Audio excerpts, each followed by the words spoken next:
ஒரு தீக்குச்சி தீப்பெட்டியை பார்த்து கேட்டுதான், நாம் 2 பேரும் தானே உரசிக்கிறோம், ஆனால் நான் மட்டும் தீப்பிடிச்சி எரிஞ்சு போகிறேன், நீ அப்படியே இருக்கிறியே அப்படின்னு தான். அதுக்கு தீப்பெட்டி சொல்லியிருக்குது, உனக்கு தலையில் கணம் இருக்குது அதனால் அழிஞ்சு போகிற அப்படின்னு தான். எப்படி இருக்கு பாருங்க இந்த பதில். தலையில் கணம் உள்ளவங்க யாருமே சரியாக இருக்க முடியாது. எவ்வளவு பெரியவங்களாக இருந்தாலும் சரி, ரொம்ப கஷ்டம்தான் அது. கர்வம்ங்கிறது கூடவே கூடாது.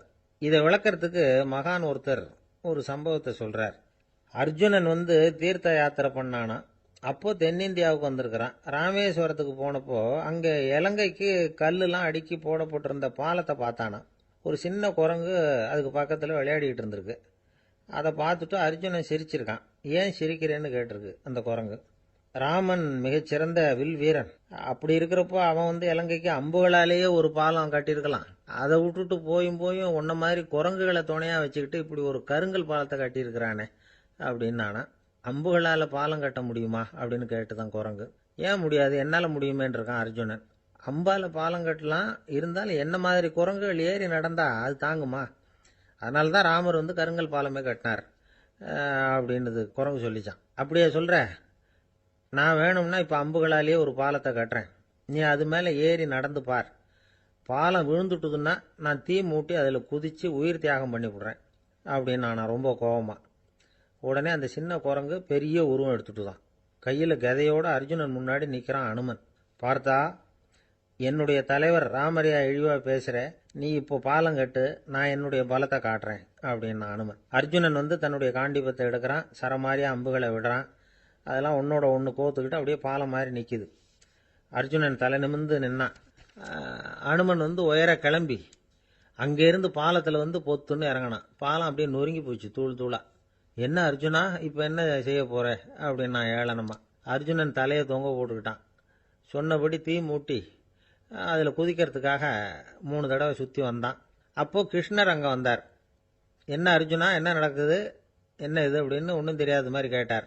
அர்ஜுனன் வாயை திறக்கிறதுக்கு முன்னாடி அனுமன் வாயை திறந்தான், நடந்ததை சொன்னான். அர்ஜுனன் சவால் விட்டபடி உயிர் திறந்தே ஆகணும்னா அனுமன்.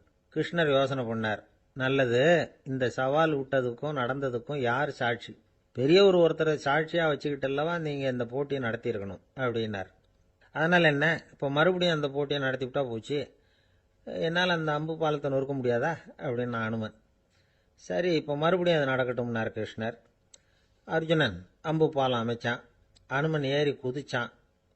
பாலம் அசைஞ்சு கொடுக்கவே இல்லை, அவ்வளோ உறுதியாக இருக்கு. இப்போ அனுமன் தலையை குனிஞ்சுக்கிட்டான். அர்ஜுனன் நன்றியோடு நிமிர்ந்து பார்த்தான். கிருஷ்ணருடைய தோள்கள்லையும் முதுகள்லையும் ரத்தம். என்ன சுவாமி, என்ன நடந்ததுன்னு நான் பதறி போய், உன் அம்பு பாலத்தை நான் தான் முட்டு கொடுத்து தாங்கிட்டு இருந்தேன். அனுமன் குதிச்சப்போ என் மேலே ஏற்பட்ட காயங்கள் இவை. பின்ன உன்னுடைய அம்பு பலத்தினாலேயா பாலம் நின்னுதுன்னு நினைக்கிற அப்படின்னாராம். முதல்ல அர்ஜுனன் அப்புறம் அனுமன் 2 பேருக்குமே கர்வ பங்கம் ஆயிட்டு தான். அதாவது அவங்க கிட்ட இருந்த கர்வம் போயிட்டுது. யாரா இருந்தாலும் கர்வம் கூடாதுங்கிறத இதுல இருந்து நாம புரிஞ்சுக்கணும். இந்த காலத்துல நாமெல்லாம் எந்த விஷயத்துக்கெல்லாம் கர்வப்பட்டுட்டு இருக்கோம் தெரியுமா? 2 பெண்கள் தங்களுடைய கணவன்மார்களை பத்தி ரொம்ப பெருமையா பேசிக்கிட்டாங்களாம். அதுல ஒரு அம்மா சொல்லியிருக்கு, என் வீட்டுக்காரர்கிட்ட எந்த சப்ஜெக்ட் கொடுத்தாலும் சரி அந்த விஷயத்தை பத்தி அழகா 1 மணி நேரம் பேசுவார் அப்படின்னாங்களாம். உடனே இன்னொரு அம்மா, அது என்ன பிரமாதம், என் வீட்டுக்காரருக்கு சப்ஜெக்டே தேவையில்லை, விஷயமே இல்லாம நாள் பூரா பேசிக்கிட்டு இருப்பார் அப்படின்னாங்களாம். ஒரே ஒரு ஊர்ல ஒரு பாதிரியார் இருந்தார். ரொம்ப நாள் சந்தோஷமா வாழ்ந்தார். ஒரு நாள் அவர் மடத்து சமையல் அறையில பாத்திரங்களை கழுவி துலக்கி சுத்தப்படுத்திக்கிட்டு இருந்தார். அந்த சமயத்துல ஒரு தேவ தூதன் அவர் முன்னாடி நின்னான். இவர் நிமிர்ந்து பார்த்தார். ஆண்டவர் என்னை உங்ககிட்ட அனுப்பியிருக்கிறார், பரலோகத்துல வாசம் செய்யறதுக்கு உங்களுக்கு நேரம் வந்துட்டுது அப்படின்னு அந்த ஆள். ஆண்டவருக்கு என்னோட ஞாபகம் வந்ததுக்கு நன்றி. ஆனாலும் இப்போ இங்க நீயே பாரு, எவ்வளவு பாண்டங்கள் பாக்கி இருக்கு, இவ்வளவையும் நான் சுத்தப்படுத்த வேண்டியிருக்கு. நான் நன்றி கெட்டவனா இருக்க விரும்பல. இந்த பணியை முடிக்கிற வரைக்கும் என்னுடைய பரலோக வாழ்வை தள்ளி வைக்க முடியுமா, நீ என்ன நினைக்கிற அப்படின்னு கேட்டார். தேவதூதன் தனக்கே உரிய விவேகத்தோட அன்போட பாதிரியாரை பார்த்தான். சரி, என்ன செய்யலாம்ங்கிறத அப்புறம் சொல்றேன் அப்படின்னு சொல்லிவிட்டு புறப்பட்டு போயிட்டான். ஒரு நாள் அந்த பாதிரியார் தோட்டத்தில் உள்ள களைகளை எல்லாம் ஒரு களை கொத்தியால கொத்தி களை எடுத்துக்கிட்டு இருக்கிறார். அந்த சமயத்தில் இந்த தேவதூதன் மறுபடியும் அவர் முன்னாடி வந்து நிற்கிறான். பாதிரியார் பார்த்தார். இதை பாரு, இந்த தோட்டம் பூராவும் எவ்வளவு களை மண்டி கிடக்கு, பரலோகம் கொஞ்ச காலம் எனக்காக பொறுத்திருக்கலாம்னு நீ நினைக்கிறியா அப்படின்னு கேட்டார். தேவதூதன் சிரிச்சுக்கிட்டே மறுபடியும் மறைஞ்சிட்டான். மறுபடியும் அவர் களை எடுக்கிறது, தானிய களஞ்சியத்துக்கு வர்ணம் பூசுறது, இப்படிப்பட்ட வேலைகளில் ஈடுபட்டிருக்கார். இன்னொரு நாள் ஒரு மருத்துவமனையில் நோயாளிகளை கவனிச்சுக்கிட்டு ரொம்ப தீவிரமாக இருக்கிறார் அந்த பாதிரியார். ஒரு நோயாளியோட தாகத்துக்கு தண்ணீர் கொடுத்துட்டு நிமிர்ந்து பார்க்குறப்போ தேவதூதன் மறுபடியும் அவர் முன்னாடி வந்து நிற்கிறான். இந்த தடவை பாதிரியார் தன்னலமற்றவராக பேரன்பை காட்டக்கூடிய வகையில் தன்னுடைய 2 கைகளையும் உயர்த்தியபடி தேவதூதனின் கவனத்தை வந்து பிணியால் வாடக்கூடிய நோயாளிகளின் பக்கம் திருப்பினாராம்.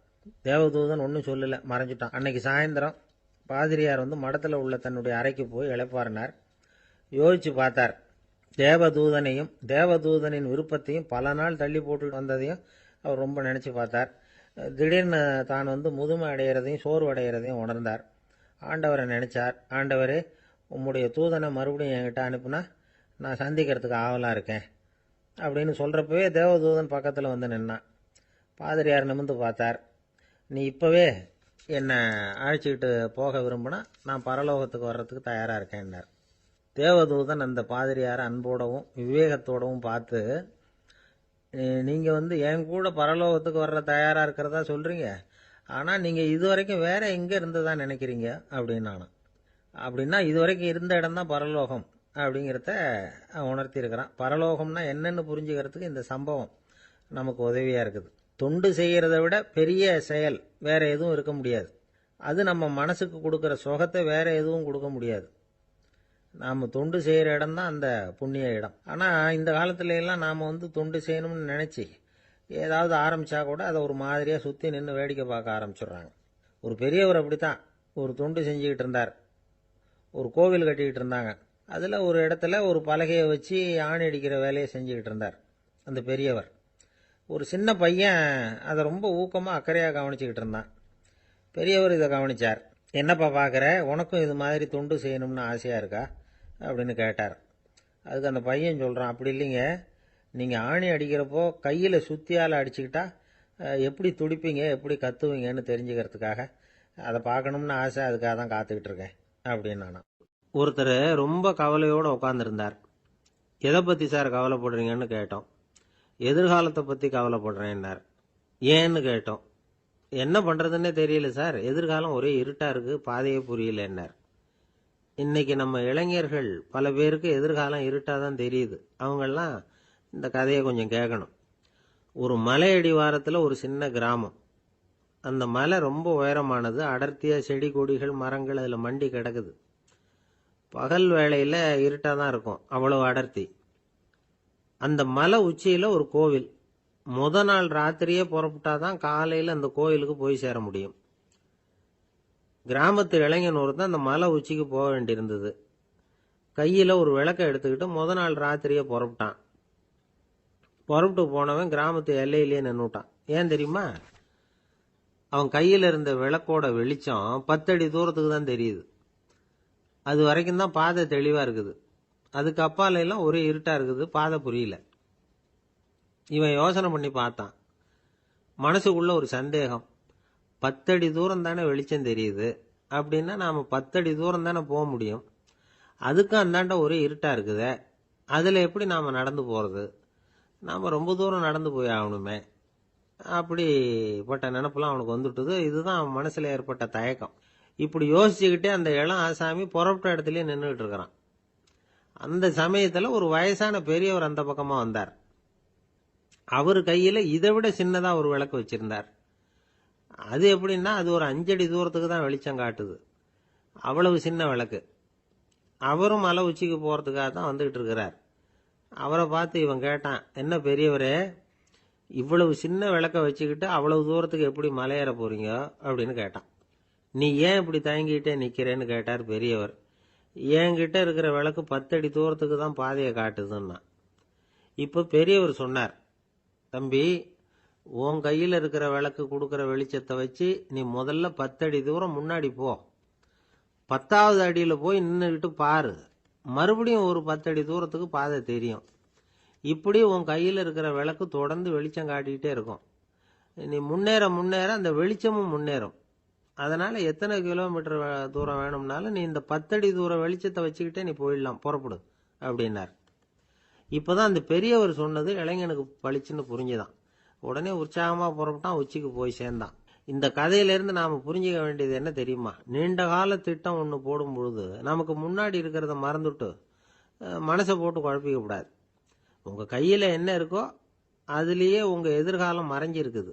கண் முன்னாடி தெரியறத வச்சு ஆரம்பிங்க, போக போக வழி தானா புலப்படும் அப்படிங்கிறார் ஒரு பெரியவர். பெரிய பயணங்களை எல்லாம் இப்படிதான் நடத்த வேண்டியிருக்கும். ஒவ்வொரு அடியா எடுத்து வச்சா ஓடி போய் சேர்ந்து விடலாம். மலைச்சு போய் நின்றுட்டா நின்றுகிட்டே இருக்க வேண்டியதுதான். நம்ம ஆள்லாம் ரொம்ப மோசமான இருக்கிறாங்க. ஒருத்தன் அப்படித்தான் நீண்ட தூர பிரயாணம் ஒன்று புறப்பட்டான். ரயில் போய்கிட்டே இருந்தது.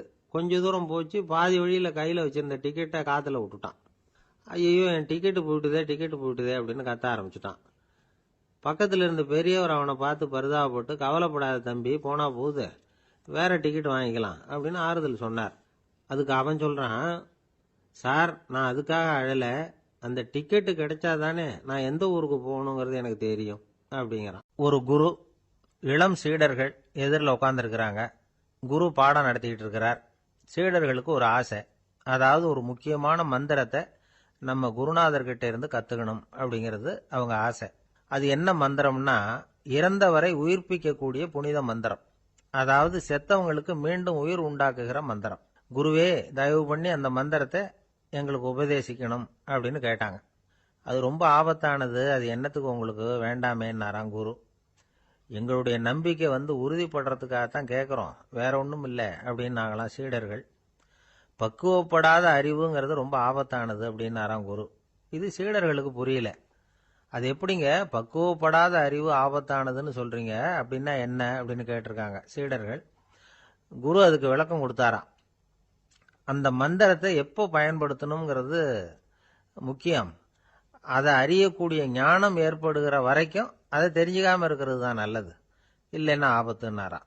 ஆனா அந்த சீடர்கள் அதை கேட்குற மாதிரி இல்லை, ரொம்ப பிடிவாதம் பண்ண ஆரம்பிச்சுட்டாங்க. சரி வாங்க சொல்றேன்னார் குரு. எல்லாரும் வந்தாங்க. அந்த புனித மந்திரத்தை அவங்களுக்கு ரகசியமா உபதேசம் பண்ணார். உபதேசம் பண்ணிவிட்டு அவங்களுக்கு எச்சரிக்கையும் கொடுத்தார். இந்த மந்திரத்தை நல்லா ஆராய்ச்சி பார்த்ததுக்கு அப்புறம் தான் உச்சரிக்கணும், அவசரப்பட்டு எதுவும் செஞ்சிடக்கூடாது அப்படின்னு ஒரு தடவைக்கு பல தடவை எச்சரிக்கை கொடுத்தார். சரின்னு சொல்லிவிட்டு அவங்கெல்லாம் மந்திரத்தை கற்றுக்கிட்டு எழுந்திரிச்சு போயிட்டாங்க. ஒரு நாள் அந்த சீடர்கள் எல்லாம் மணற்பாங்கான இடத்துல அப்படியே நடந்து போயிட்டு இருக்கிறாங்க. ஒரு பாலைவன பகுதி மாதிரி ஒரு இடம். அங்க ஒரு இடத்துல எலும்புகள் குவியலா கிடந்தது. உடனே இந்த சீடர்கள் முன்ன பின்ன யோசிக்காம, தியானமும் பண்ணாம, அந்த மந்திரத்தோட பயனை சோதிச்சு பார்க்கணும் அப்படின்னு நினைச்சுக்கிட்டு அந்த மந்திரத்தை உச்சரிக்க ஆரம்பிச்சிட்டாங்க. அவ்வளவுதான். உடனே என்னாச்சு தெரியுமா? அந்த எலும்புகள் எல்லாம் ஓநாய்களா மாறி அவங்கள துரத்த ஆரம்பிச்சுட்டுது. சீடர்கள் எல்லாம் தலைதெறிக்க ஓட ஆரம்பிச்சுட்டாங்க. ஓநாய்களும் விடல, அவங்கள துரத்தி பிடிச்சி கடிச்சு கொதற ஆரம்பிச்சுட்டுது. அப்பதான் அந்த சீடர்களுக்கு குரு சொன்ன அறிவுரையோட அர்த்தம் புரிஞ்சுது. பக்குவப்படாத அறிவு ஆபத்தானது அப்படிங்கிறது. அதனால இதுல இருந்து நாம தெரிஞ்சுக்க வேண்டியது என்னன்னா, நாம நம்ம அறிவை வளர்த்துக்கிட்டா மட்டும் போதாது, அந்த அறிவை எப்போ எப்படி பயன்படுத்தணும் அப்படிங்கிற பக்குவமும் நமக்கு வரணும். அப்பதான் வாழ்க்கை நல்லபடியா அமையும், இல்லைன்னா இடைஞ்சல் தான். இந்த காலத்துல சில சின்ன பிள்ளைங்களுக்கே அறிவு ரொம்ப பக்குவப்பட்டிருக்குங்கிறத உணர முடியுது. ஒரு சின்ன பையன் பள்ளிக்கூடத்தில் மார்க் லிஸ்ட் கொடுத்தாங்க, வாங்கிக்கிட்டு அவசரமா வீட்டுக்கு ஓடினான். எதிரில் வந்த ஒருத்தர் கேட்டார், என்ன அவசரம், ஏன் இப்படி வேகமா ஓடுறேன்னார். எங்க அம்மா கிட்ட அடி வாங்கணும், அதுக்காக தான் ஓடுறேன்னா. அடி வாங்கறதுக்கா இவ்வளவு அவசரம்னார் அவரு. அப்படி இல்லைங்க, நான் போறதுக்குள்ள எங்க அப்பா வீட்டுக்கு வந்துட்டாருன்னா அவர்கிட்ட அடி வாங்க வேண்டியிருக்கும், அதை அவாய்ட் பண்றதுக்காக இப்படி ஓடுறேன் அப்படின்னு நானாம் அந்த பையன். ஒரு ஊர்ல ஒரு ஞானி இருக்கிறார், ரொம்ப பெரிய ஞானி, ரொம்ப வயசாயிட்டுது. கடைசி காலத்துல அவர்கிட்ட சில பேர் வந்தாங்க. உங்க குரு யார் அப்படின்னு கேட்டாங்க. அவர் நிமிர்ந்து பார்த்தார். எனக்கு ஆயிரக்கணக்கான குருமார்கள் உண்டு, அவங்க பேரெல்லாம் சொல்லணும்னா இந்த காலம் பத்தாது, ஆனா முக்கியமான ஒரு 3 பேரை பத்தி மட்டும் உங்களுக்கு சொல்றேன் அப்படின்னாராம். அப்புறம் சொன்னார், அந்த 3 பேர்ல ஒருத்தன் ஒரு திருடன். ஒரு சமயம் ஒரு பாலைவனம் வழியா நான் போய்கிட்டு இருந்தேன். அப்போ வழி தவறி போய் ஒரு கிராமத்துக்கு போயிட்டேன். அது இருட்டு நேரம். நடுராத்திரி, ஊரே உறங்கி போச்சு. அந்த நேரத்தில் ஒரு ஆள் மட்டும் ஒரு வீட்டு சுவத்தில் ஏதோ பண்ணி உள்ளே நுழையிறதுக்கு முயற்சி பண்ணிட்டு இருக்கிறான். அவன்கிட்ட போய் நான் இன்னைக்கு இங்கே எங்கே தங்க முடியும் அப்படின்னு கேட்டேன். அதுக்கு அவன், இந்த ராத்திரி வேளையில் அது ரொம்ப சிரமம், ஒரு திருடனோட உங்களால் தங்க முடியும்னா நீங்கள் என்னோட தங்கலாம் அப்படின்னா. நான் அவன் கூட 1 மாதம் தங்கியிருந்தேன். ஒவ்வொரு நாள் ராத்திரியும் இப்போ நான் என்னுடைய வேலைக்கு போகிறேன், நீங்கள் ஓய்வு எடுத்துக்கோங்க அப்படின்னு சொல்லிவிட்டு போவான். அவன் திரும்பி வந்த உடனே உனக்கு ஏதாவது கிடைச்சிதான்னு நான் கேட்பேன். அதுக்கு அவன், இன்னைக்கு ராத்திரி ஒன்றும் இல்லை, நாளைக்கு மறுபடியும் முயற்சி பண்ணுவேன் அப்படின்பா. எப்பவும் அவன் நம்பிக்கை இழந்ததே கிடையாது, எப்பவும் சந்தோஷமாகவே இருப்பான். நானும் ரொம்ப காலமாக தியானம் பண்ணிக்கிட்டே இருந்தேன், ஒன்றுமே நடக்கலை. ஆனால் நான் என்ன பண்ணேன் தெரியுமா? மனசு வருத்தப்படும், நம்பிக்கை இழந்துருவேன். அப்போல்லாம் அந்த திருடனுடைய விடாமுயற்சி தான் ஞாபகத்துக்கு வரும். அதனால் அந்த திருடன் எனக்கு ஒரு குரு. என்னுடைய 2வது குரு யாருன்னா அது ஒரு நாய். இது எப்படின்னா, ஒரு சமயம் எனக்கு ரொம்ப தாகமாக இருந்தது. ஒரு நதியை நோக்கி போய்கிட்டு இருந்தேன். அப்போ ஒரு நாயும் வந்தது. அதுக்கும் தாகம். ஓடி வந்து ஆற்றை பார்த்தது. அதோட நிழல் வந்து ஆற்றுல தெரிஞ்சுது. அதை பார்த்ததும் பயந்துட்டுது அது. அதாவது அது தன்னுடைய சொந்த உருவத்தையே கண்டு பயந்தது. அதை பார்த்து குறைக்குது, திரும்பி ஓடிச்சு. ஆனால் அதுக்கு தாகம் அதிகமாக இருந்ததுனால அது மறுபடியும் திரும்பி வந்தது. பார்த்தா மறுபடியும் தண்ணியில் நாயோட உருவம் தெரியுது. இப்படி சில தடவை பண்ணிச்சு. இருந்தாலும் கடைசியில் தண்ணியில் குதிச்சுட்டுது துணிஞ்சி. இப்படி குதித்த உடனே அதோட உருவமும் மறைஞ்சுட்டுது. இதை பார்த்தேன். நான் என்ன புரிஞ்சுக்கிட்டேன்னா, எவ்வளவுதான் பயம் இருந்தால் கூட ஒருத்தன் தைரியமாக காரியத்தில் இறங்கணும் அப்படிங்கிறத புரிஞ்சுக்கிட்டேன். இந்த போதனை அந்த நாய்கிட்ட இருந்து எனக்கு கிடைச்சிது. இது ஒன்று. அடுத்தது என்னுடைய 3வது குரு யாருன்னா அது ஒரு சின்ன குழந்தை. நான் ஒரு சமயம் ஒரு நகரத்துக்கு போனேன். அங்கே ஒரு குழந்தை எரிகிற மெழுகுவத்தி ஒன்று எடுத்துக்கிட்டு வந்தது. நான் அந்த குழந்தைய பார்த்து வேடிக்கையாக கேட்டேன், ஏன் பாப்பா, இந்த மெழுகுவத்தியை நீயாவே கொளுத்துனியா அப்படின்னு கேட்டேன். ஆமான்னுது அந்த குழந்தை. சரி, இந்த மெழுகுவத்தி முன்னாடி எரியாமல் இருந்தது, இப்போ எரியுது. இந்த மெழுகுவத்திக்கு வெளிச்சம் எங்கேருந்து வந்தது, அதை எனக்கு காட்ட முடியுமா அப்படின்னு கேட்டேன் அந்த குழந்தைகிட்ட. இதுக்கு அந்த குழந்தை சிரிச்சுக்கிட்டு அந்த மெழுகுவத்தியை ஊதி அணைச்சுட்டுது. அதுக்கப்புறம் என்னை பார்த்து கேட்டுது, இப்போ இந்த மெழுகுவத்தியின் வெளிச்சம் போனதை பார்த்தீங்க இல்லையா, அது எங்கே போச்சுன்னு எனக்கு சொல்லுங்க அப்படின்னுது. அந்த குழந்தை இப்படி கேட்டதும் என்கிட்ட இருந்த ஆணவம் அழிஞ்சுட்டுது. நான் படித்ததெல்லாம் அந்த வினாடியில் சுக்கு நூறாக போயிட்டுது. என்னுடைய முட்டாள்தனத்தை நான் உணர்ந்தேன் அப்படின்னு இவ்வளவும் அந்த ஞானி விவரமாக சொன்னாராம். அதனால் நாம் இன்னார்கிட்ட இருந்து தான் இதை கற்றுக்கணுங்கிறது இல்லை, யாருக்கிட்ட இருந்தும் எதையும் கற்றுக்கலாம். நம்மால் ஒருத்தன் ஒரு நாய் வளர்த்துக்கிட்டு இருந்தான். அந்த நாய்க்கு வால் கிடையாது. யாரோ ஏற்கனவே வெட்டி எடுத்துட்டாங்க. இந்த நாய் தான் சார் எனக்கு குரு, அதுகிட்டே இருந்து கூட நான் பாடம் கற்றுக்கிட்டு இருக்கிறேன் அப்படின்னா. அப்படி என்ன கற்றுக்கிட்டேன் இந்த வால் இல்லாத நாய்கிட்டே இருந்து அப்படின்னு கேட்டோம். நாம் யாருக்கிட்டையும் வாலாட்டக்கூடாது அப்படிங்கிற பாடத்தை அதுகிட்டே இருந்து தான் நான் கற்றுக்கிட்டேன் அப்படின்னா. ரொம்ப நாளைக்கு முன்னாடி ஒரு நாள் கோவலன் நாடகம் நடந்தது. எங்கள் மதுரையில் நடந்தது. அதில் ஒரு முக்கியமான கட்டம். கண்ணகி கிட்ட சிலம்பை வாங்கிக்கிட்டு அதை விற்கிறதுக்காக மதுரை நகருக்கு புறப்படுறான் கோவலன். அந்த சமயத்தில் கண்ணகி பாடுற மாதிரி ஒரு நாடக பாடல் நாடக ஆசிரியர் எழுதினது. அது என்ன பாட்டுன்னா, மா பாவியோர் கூடி வாழும் மதுரைக்கு மன்னா போகாதீர் என்று அப்படின்னு ஆரம்பிக்கும் அந்த பாட்டு. இதுதான் அந்த பாட்டு. இதை கண்ணகி மேடையில் பாடின உடனே கூட்டத்தில் சலசலப்பு. நம்ம ஊர்லேயே நமக்கு முன்னாடியே நின்றுக்கிட்டு மா பாவியோர் கூடி வாழும் மதுரை அப்படின்னு சொல்கிறாங்களே, என்ன தைரியம் அப்படின்னு எல்லாம் குழப்பம் பண்ண ஆரம்பிச்சிட்டாங்க. மக்கள் சத்தம் போட ஆரம்பிச்சிட்டாங்க. எதிர்ப்பு குரல் அது பாட்டுக்கு வர வர அதிகமாக போட்டுது. கொண்டுகிட்டு வா அந்த நாடக ஆசிரியரை, எழுதுனது யார் அப்படின்னு ஒரே சத்தம், கூச்சல். வேற வழி இல்லை. மெதுவாக மேடைக்கு வந்தார் அந்த நாடக ஆசிரியர். 4 பக்கத்திலிருந்தும் கேள்வி கணைகள்.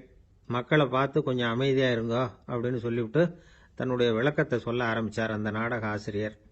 மா அப்படின்னு சொன்னால் திருமகளாகிய லட்சுமி அப்படின்னு அர்த்தம். பா அப்படின்னா கலைமகளாகிய சரஸ்வதி. வி அப்படின்னா மலைமகளாகிய பார்வதி. மா பாவியோர் அப்படின்னா திருமகளும் கலைமகளும் மலைமகளும், இவங்க மூவரும் அப்படின்னு அர்த்தம். இந்த 3 பேரும் வாழ்கின்ற மதுரை புனிதம் நிறைந்தது, சகல செல்வங்களும் நிறைஞ்சது. அப்படிப்பட்ட ஊரில் நான் அணிந்து கொள்ளும் இந்த சாதாரண சிலம்பை யார் வாங்கிக்குவாங்க அப்படிங்கிற எண்ணத்தோட தான் கண்ணகி அப்படி சொல்றா. அதை நினைச்சு தான் நான் எழுதினேன்.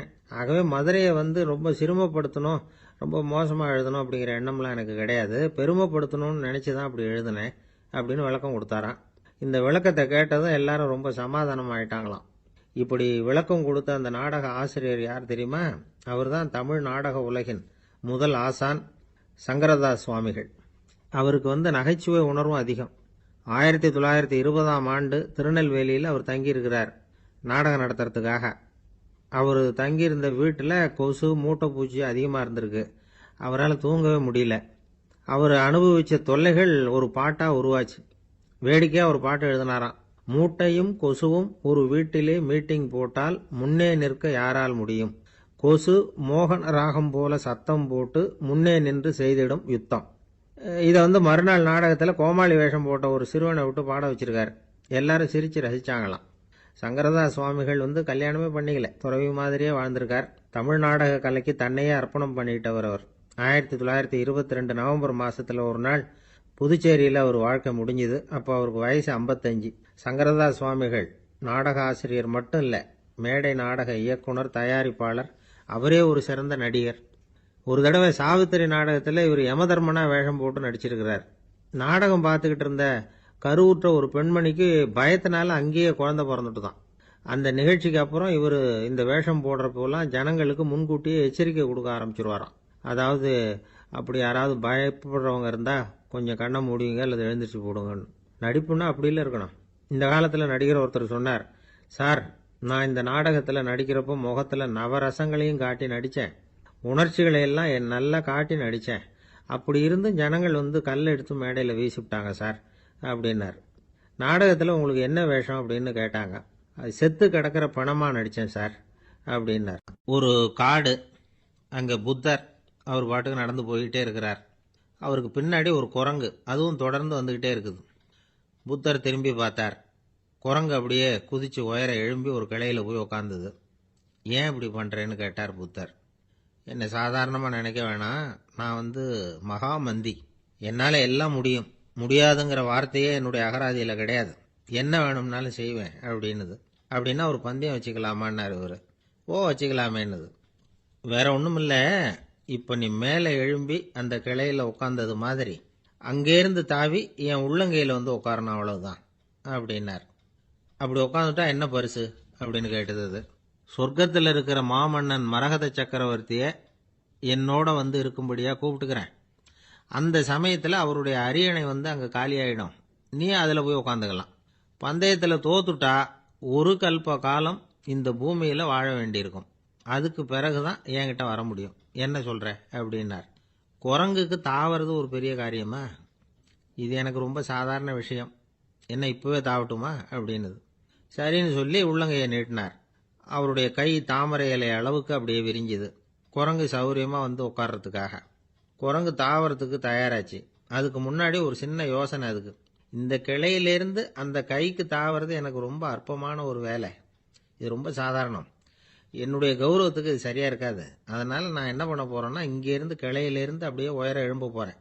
எழும்பி மேல் உலகம் போய் அங்கே ஒரு சுற்றி விட்டு அதுக்கப்புறம் அங்கேருந்து நேராக இந்த கையில் உட்கார போகிறேன் அப்படின்னு நினச்சிது. என்ன யோசிக்கிற அப்படின்னார் புத்தர். ஒன்றும் இல்லை, இந்த பாயிரம் பார் அப்படின்னு சொல்லி தாவி உயர போயிட்டுது. கொஞ்ச நேரத்தில் வான உலகத்துக்கே போய் சேர்ந்துட்டுது. அங்கே போய் பார்த்தா அங்கே ஒரு 5 பளிங்கு தூண்கள் இளம் சிவப்பு நிறத்தில் நின்றுக்கிட்டு இருக்குது. குரங்கு நினச்சிக்கிட்டது, புத்தர்கிட்ட போய் இந்த பளிங்கு தூண்களை பார்த்தோம்னு சொன்னால் அப்படியே திகைச்சு போயிடுவார், இந்த தூணில் ஏதாவது அடையாளம் செஞ்சுட்டு போகணும் அப்படின்னு அந்த இடத்துல மிதந்துக்கிட்டே நினச்சிது. உடனே ஒரு தூணில் எழுதிச்சு. என்ன எழுதிச்சுன்னா, ஒரு மகா ஞானி இங்கே வந்துட்டு போகிறார் அப்படின்னு எழுதிச்சு. எழுதிவிட்டு அப்படியே கீழே தாவி புத்தரோட உள்ளங்கையில் உட்காந்துது. எப்படி பார்த்தீங்களா என்னுடைய வேலை? வான உலகத்துக்கே போய் அங்கே இருக்கிற 5 பளிங்கு தூண்களை பார்த்துட்டு அதில் நான் வந்த விவரத்தை எழுதி வச்சுட்டு அதுக்கப்புறம் இங்கே வந்திருக்கிறேன் அப்படின்னுது ரொம்ப பெருமையாக. அப்படியா அப்படின்னார் புத்தர். ஆமாம், சந்தேகமாக இருந்தால் வாங்க, அழைச்சிட்டு போய் காட்டுறேன் அப்படின்னுது அந்த குரங்கு. அதுக்கு தேவையில்லை, அப்படியே கொஞ்சம் கீழே குனிஞ்சு பார் தெரியும் அப்படின்னார் புத்தர். அங்கே பார்த்தா புத்தரோட உள்ளங்கை தெரிஞ்சுது. நல்லா உத்து பார்த்துது. அவரோட ஒரு விரல்ல அது எழுதிய வாசகம் தெரிஞ்சுது. குரங்கு யோசனை பண்ணிச்சு, அப்படின்னா வானத்தில் நான் பார்த்தது புத்தரோட விரல்களா அப்படின்னு யோசிச்சுது. இதை புரிஞ்சுக்கிட்ட உடனே அந்த குரங்கோட கர்வம் அழிஞ்சு போச்சான். நம்ம மனசு தான் இந்த குரங்கு. மனம்ங்கிறதும் ஆணவம்ங்கிறதும் ஒரு நாணயத்தின் ரெண்டு பக்கங்கள். மனம் உள்ளவரை ஆணவமும் இருக்கும். மனம் அழிஞ்சாதான் ஆணவம் அழியும். மனம் அழிய வேண்டும் அப்படின்னு பெரியவங்க சொல்றது இந்த அர்த்தத்தில் தான். நம்ம ஆளுங்க சவால் விடுறதெல்லாம் வேற மாதிரி.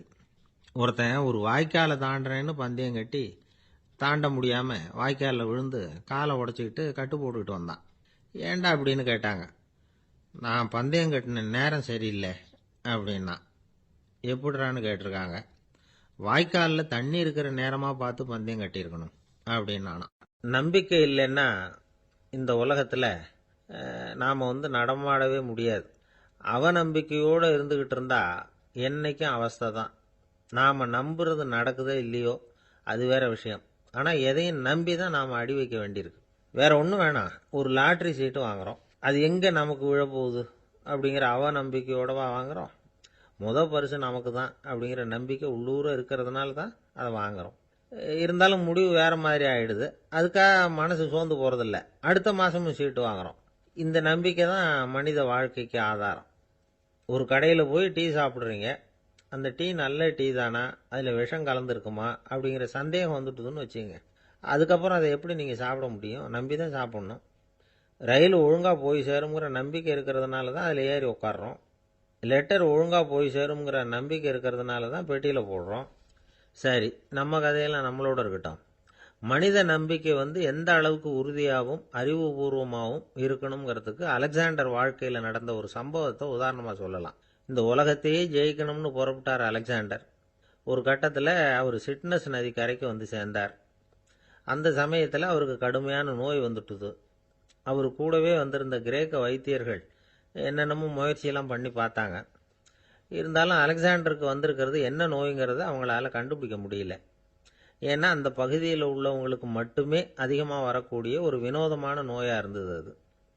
ஆனால் அவர் இருக்கிற இடம் எதிரியோட இடம். பாரசீக மன்னனோட ஆளுகைக்கு உட்பட்ட இடம். என்ன பண்ணுறது அப்படின்னு எல்லாரும் யோசனை பண்ணாங்க.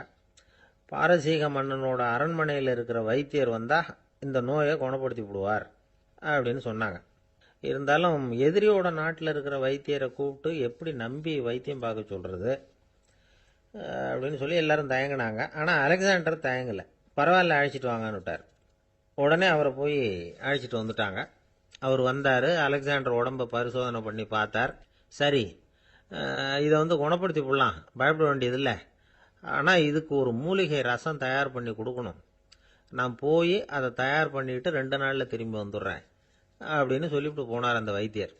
அதே மாதிரி 2 நாளில் திரும்பி வந்தார் மூலிகை ரசத்தோட. இதுக்கு இடையில அலெக்சாண்டரோட தளபதிகளில் ஒருத்தர் ரகசியமாக ஒரு எச்சரிக்கை கடிதம் கொடுத்து அனுப்பியிருக்கிறான். அதை வாங்கி என்ன விஷயம்னு பார்த்தார். இப்போ உங்ககிட்ட வந்திருக்கிற எதிரி நாட்டு வைத்தியரை நம்பாதீங்க. அவன் கொண்டுகிட்டு வந்திருக்கிற மூலிகை ரசத்தில் விஷம் கலந்துருக்குது அப்படின்னு அதில் எழுதியிருக்கு. அதை பார்த்தார் அலெக்சாண்டர். இருந்தாலும் கொஞ்சம் கூட அலட்டிக்கல. வைத்தியர் கொடுத்த மருந்தை வாங்கி கடகடன்னு குடிச்சுட்டார். குடிச்சுட்டு அதுக்கப்புறம் அந்த கடிதத்தில் இருந்த விஷயத்தை அந்த வைத்தியர்கிட்ட சொன்னார். வைத்தியர் தகைச்சு போயிட்டார். தன் மேலே அலெக்சாண்டர் வச்சிருக்கிற நம்பிக்கையை பார்த்து அவருக்கு ரொம்ப வியப்பு. வைத்தியர் உண்மையிலேயே நல்ல மருந்து தான் கொண்டுட்டு கொடுத்துருக்கிறார். அதில் விஷம்லாம் எதுவும் கலக்கலை. அதுக்கப்புறம் அலெக்சாண்டர் அந்த வைத்தியரை பார்த்து சொன்னாராம், நம்பிக்கைங்கிற அச்சாணியை ஆதாரமாக வச்சுக்கிட்டு தான் இந்த உலகம் சுற்றிக்கிட்டு இருக்குது. எனக்கு எதிரியாக இருந்தாலும் பாரசீக மன்னர் ரொம்ப பெரியவர். அப்பேற்பட்ட மன்னருடைய அரண்மனை வைத்தியர் தொழில் நேர்மை இல்லாதவராக இருக்க முடியாது, இருக்க மாட்டார். அப்படி இருந்தால் அவரை அரண்மனை வைத்தியராக வச்சிருக்கவே மாட்டாங்க அப்படின்னு நம்பினேன். என்னுடைய நம்பிக்கை வீண் போகலை அப்படின்னாராம். இதுதான் மானுட நம்பிக்கைங்கிறது. இந்த காலத்துலேயும் இது மாதிரி இந்த மானுட நம்பிக்கையை ரொம்பவும் சாமர்த்தியமாக கையாளுகிற கெட்டிக்காரங்க சில பேர் இருக்கிறாங்க. இந்த காலத்து குரு, அவருக்கு ஒரு சிஷ்யன். குரு முன்னாடி அந்த சிஷ்யன் ரொம்ப பணிவாக நின்று, குருவே, உங்கள் கையால் விஷத்தை கொடுத்தாலும் அதை வாங்கி மடமடன்னு குடிச்சிருவேன் அப்படின்னா. உன்னுடைய குரு பக்தியை மெச்சினேன் அப்படின்னார் குரு. அதுக்கு அந்த சிஷ்யன், அப்படி இல்லை குருவே, உங்ககிட்ட சிஷ்யனாக இருக்கிறத விட உங்கள் கையால் விஷத்தை வாங்கி குடிச்சு விடுறது ரொம்ப நல்லது, அதனால தான் அப்படி சொன்னேன் அப்படின்னா. ஒரு அம்மா, அவங்களுக்கு 35 வயசு இருக்கும். குடும்பத்தில் எந்த கஷ்டமும் இல்லை, இருந்தாலும் காரணம் இல்லாமல் பிள்ளைங்க பேரில் கோவப்படுறது, எரிஞ்சு விழுறது அவங்க வழக்கம். பிள்ளைங்க அழும், உடனே அவங்க மனசும் சங்கடப்படும். இன்னொரு அம்மா நல்ல வேலையில் இருக்கிறவங்க, வாரத்துக்கு ஒரு தடவையாவது தலைவலி வந்துடும். இவங்களுக்கெல்லாம் உடம்புல எந்த கோளாறும் இல்லை, மனசு மட்டும் சரியா இருக்காது. தூக்க மாத்திரை கையில் வச்சிருப்பாங்க. 30-35 வயசுடைய பெண்களுக்கு சர்வசாதாரணமாக காணப்படுகிற மனக்கோளாறு இது. இதுக்கு பேர் மனவாட்டம், டிப்ரெஷன், மனமடிவு அப்படின்னு சொல்லலாம். இந்த நோய்க்கு அறிகுறி என்ன தெரியுமா? மனசுல வருத்தமான உணர்வு இருக்கும், அடிக்கடி அழலாம் போல தோணும். முன்னால எல்லாம் எந்தெந்த செயல்ல ஆர்வம் இருந்ததோ அதெல்லாம் குறைஞ்சிரும், அல்லது சுத்தமாகவே ஆர்வம் இல்லாமல் போயிடும். சில பெண்கள் இளம் வயசுல பக்கத்தில் இருக்கிறவங்க கிட்ட கலகலப்பாக பேசுவாங்க, வீட்டை அலங்கரிக்கிறதுல ஆர்வம் இருக்கும். இப்போ அதுல எல்லாம் ஆர்வம் இல்லாமல் போயிடும். எந்த வேலை செஞ்சாலும் சீக்கிரம் களைப்பு அடைஞ்சுடுறது மாதிரி ஆயிடும். நமக்கு யாருமே உதவியா இல்லை, நம்ம எல்லாரும் கை விட்டுட்டாங்க போல இருக்குதே அப்படிங்கிற உணர்வுலாம் உண்டாகும். தன்னைத்தானே குறை சொல்லிக்குவாங்க, நாம் தப்பு பண்ணிவிட்டோம் போல இருக்குதே அப்படின்னு தோணும். குற்றம் பண்ணிட்டதா நினச்சி கஷ்டப்படுவாங்க. பசி இருக்காது, தூக்கத்தில் தொந்தரவு இருக்கும், அடிக்கடி செத்து போடலாங்கிற உணர்வு வரும், தற்கொலை பண்ணிக்கலாங்கிற எண்ணம் உண்டாகும். சில பேர் தற்கொலை முயற்சியில் கூட ஈடுபடுவாங்க. சில பேருக்கு பலவிதமான உடல் வலிகள் இருக்கும், பலவீனம் இருக்கும், சீக்கிரமாக களைப்படைஞ்சு போடுவாங்க. இதெல்லாம் மனவாட்ட நோய்க்கான தன்மைகள். இந்த மனவாட்டம், அதாவது டிப்ரெஷனை 2 வகையாக பிரிக்கலாமா. ஒன்று தானாக உண்டாக்கிக்கிறது, இன்னொன்று எதிர் விளைவை உண்டு பண்ணுகிற அல்லது நரம்பு சம்பந்தப்பட்ட டிப்ரெஷன். தானாக உண்டாக்கிக்கிற மனவாட்ட நோய் இருக்கு பாருங்க, அதுக்கு ஏதாவது சூழ்நிலை காரணமாக இருக்கலாம், அல்லது இல்லாமலும் போகலாம். மூளையில் டொப்பாமைன் அல்லது செரட்டோனின் இதோட அளவு குறையும் பொழுது இந்த டிப்ரெஷன் உண்டாகுது. இதுக்கு ஓரளவு பிறவி காரணங்கள் கூட இருக்கலாம், குடும்பத்தில் வேற சிலருக்கும் வரலாம். பாதிக்கப்பட்ட பெண்ணை பார்க்கறதுக்கு பலவீனமாக தெரியும், கடுமையான குற்ற உணர்வு இருக்கும், தனியாக இருக்கிறதுக்கு ஆசைப்படுவாங்க, நடு ராத்திரியில் எழுந்திரிச்சு உட்காந்து கஷ்டப்பட்டுக்கிட்டு இருப்பாங்க, கொடூரமான முறையில் தற்கொலை பண்ணிக்க முயற்சி பண்ணுவாங்க, தீ வச்சுக்கிறது, அமிலத்தை குடிக்கிறது, தூக்கில் தொங்குறது. இப்படி தானாக வரவழைச்சிக்கிற மனவாட்ட நோய் மறையக்கூடிய நோய். ஒரு தடவை வந்தால் 3லேருந்து 6 மாதம் வரைக்கும் நீடிக்கும். இடைப்பட்ட காலங்களில் நோயாளி இயல்பாக இருப்பார். எதிர் விளைவை உண்டு பண்ணுகிற அல்லது நரம்பு சம்பந்தப்பட்ட மனவாட்ட நோய் எப்படின்னா, கணவன் மனைவி, மாமியார் மருமகள், இப்படிப்பட்ட உறவு முறை பிரச்சனைகள், தோல்விகள், எரிச்சல்கள், ஆபீஸ் பிரச்சனை, இப்படிப்பட்ட சூழ்நிலையால் உண்டாகிறது. எல்லாத்துக்கும் மருந்து இருக்குது, மார்க்கம் இருக்குது, கவலைப்பட வேண்டியதில்லை, தைரியமாக இருக்கணும். உளவியல் மருத்துவம் இதுக்கு ரொம்ப உபயோகமாக இருக்கும்.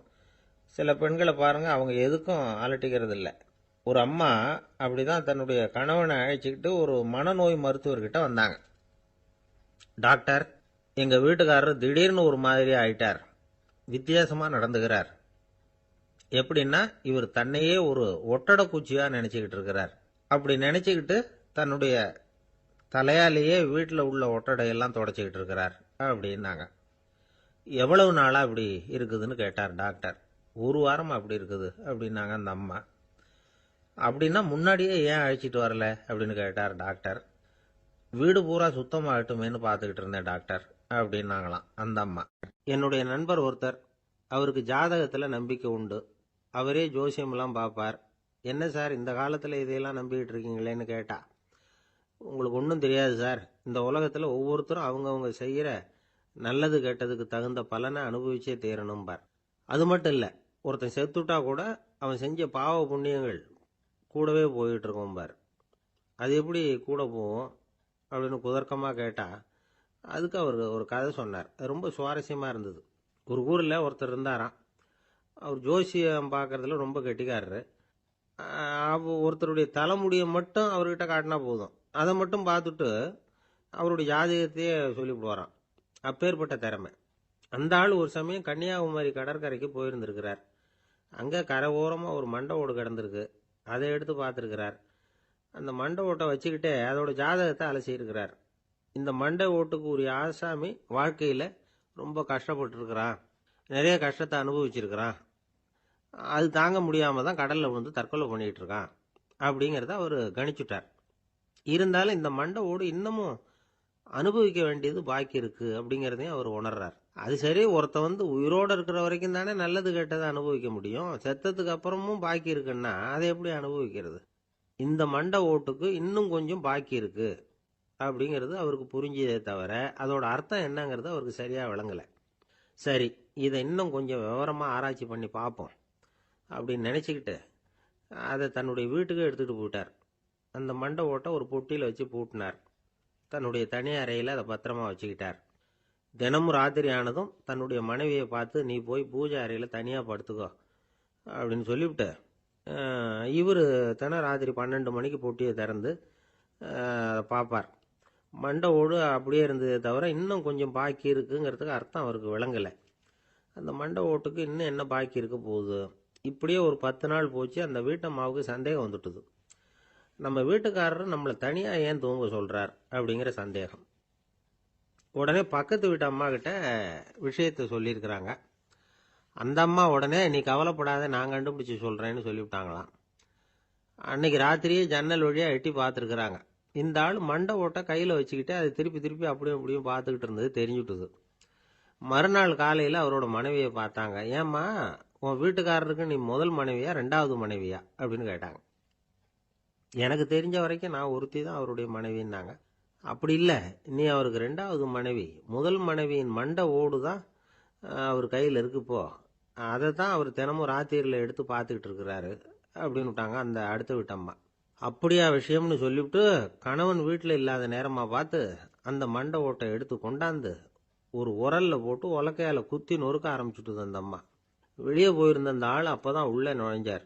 மண்டை ஓடு உலக்கை கிட்ட குத்து வாங்கிட்டு இருக்கு. அது அனுபவிக்க வேண்டியது இன்னும் கொஞ்சம் பாக்கி இருக்கு அப்படிங்கிறதுக்கான அர்த்தம் எனக்கு இப்போதான் புரிஞ்சுதுன்னாராம் அவர்.